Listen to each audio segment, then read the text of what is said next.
Hello friends, welcome back to my channel. आज मी बनवणार आहे आंबा आणि सुजीचा केक।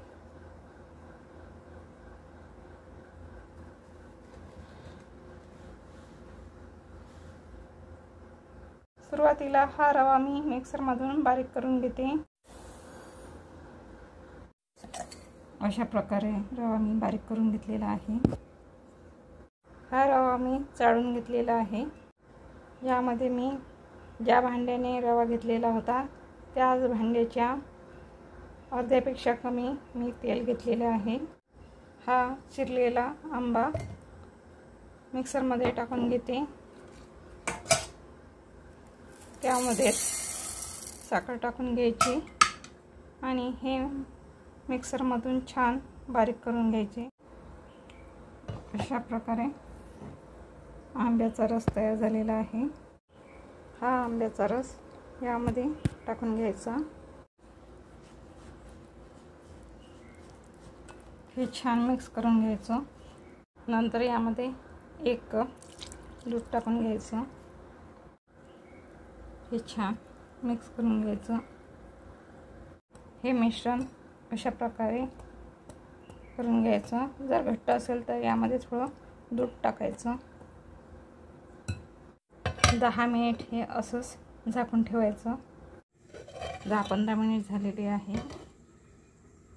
रवा छान फुगलेला आहे। यामध्ये मी थोडं दूध टाकून घेत आहे। हे केकचं बॅटर अशा प्रकारे करून घ्यायचं। केक करण्यासाठी इथे मी एक भांडं घेतलेलं आहे। त्यामध्ये मैदा टाकून घेते। भांड्याला मी मैदा लावून घेतलेला आहे। यामध्ये 2 चम्मच बेकिंग पावडर टाकून घेतलेले आहे। हे छान मिक्स करून घ्यायचे। हे केकचं बॅटर या डब्यामध्ये टाकून घ्यायचं। हे मिश्रण सेट करून घ्यायचं।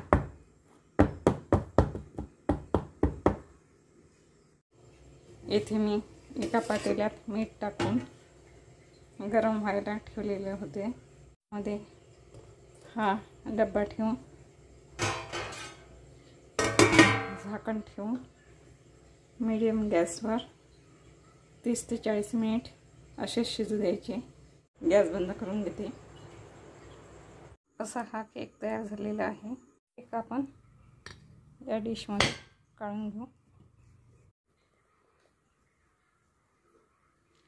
असा हा केक तयार झालेला, असा हा टेस्टी मँगो केक तयार झालेला आहे।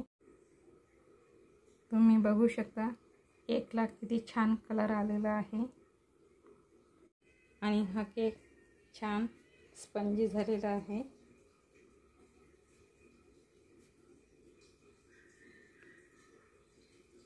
तुम्ही बघू शकता केक किती छान झालेला आहे। असा हा सिंपल आणि टेस्टी रवा आणि मँगोचा केक तयार झालेला आहे।